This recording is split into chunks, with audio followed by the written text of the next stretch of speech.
Okay, so there's some people that sat up in their chair right now and said, what's this going to be about? First thing I want to do is congratulate Judy Owens. Great job. You know, I think the world of you, and this is very well deserved. But I'm here to talk about Paul. And people think we were just together in '08 and '09 and 10. Paul and I go back to the early 90s. He was a statistician of the game when Matt Dunnigan threw for 713 yards, and we had 792 yards in total offense. And I was just so impressed that the little redheaded guy could almost count to 800. That was pretty good for him. All right. Now, you got to understand, I grew up in a different era in the CFL. Coaches had personality back then. Cal, the Don, Ronnie, Sudsy. All I got to do is say these guys' names, and you know who I'm talking about. Okay, I don't know what you guys report on now because nobody has any personality, or they certainly don't show it.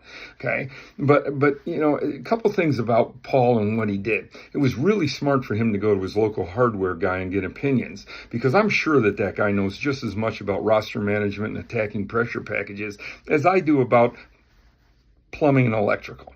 Okay, now let's move forward. Okay, it's 2014. I become the head coach at Widener University, the home of Billy White Shoes Johnson, and also Joe Biden had been a law professor there.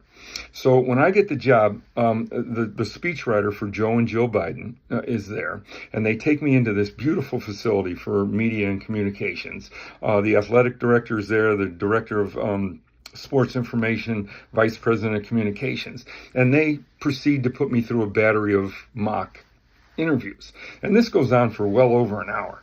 And at one point, the speechwriter for Joe Biden leaned over and he picked up a stack of 8x10 paper.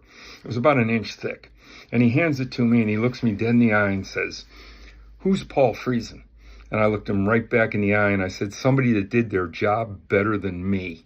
And that's really what it came down to, is Paul was doing his job, and I let him get under my skin.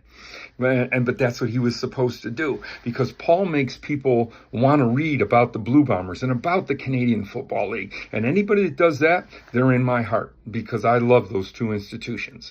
And so what Paul has done was create interest where others couldn't. So this is well-deserved. I applaud Paul for doing what he's done. I think this is awesome. And Paul, congratulations. This is, like I said, this is well-deserved. And I want everybody to have a great night tonight.